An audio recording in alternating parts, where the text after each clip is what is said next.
It's okay. It's okay.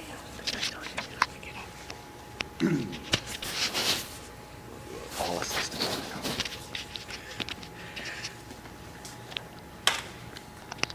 Well, I haven't met all of you. I'm Marge's grandson, Paul, one of her grandsons.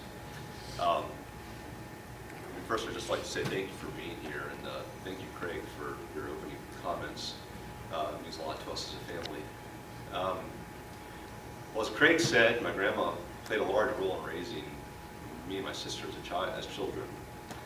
And I have many happy memories of my childhood. A few unhappy memories, mostly as a result of my sister tormenting me.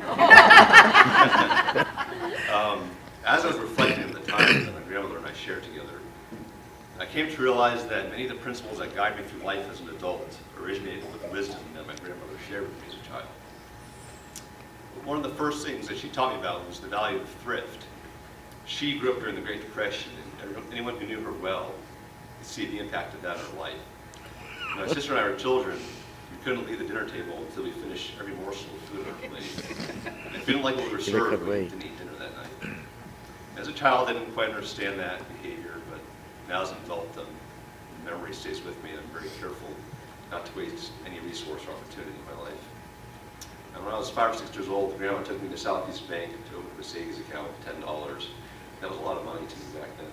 And she taught me how to save money, and that allowed me to do a lot of important things in my life when I was a teenager, as a young adult. And another important thing that my grandma taught me was that we're all born with unique talents and abilities, and we shouldn't waste them by using our free time carelessly.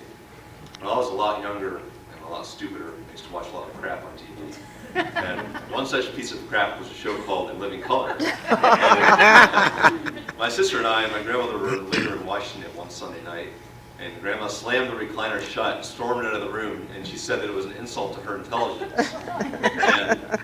And that impacted me as a child. And as I grew older, I started to use my free time very carefully and productively, and it's allowed me to reach a lot of important goals in my life. So I'm very thankful my grandmother taught me that at a young age. And another very important lesson my grandma taught me was that I should always strive to reach my potential in life.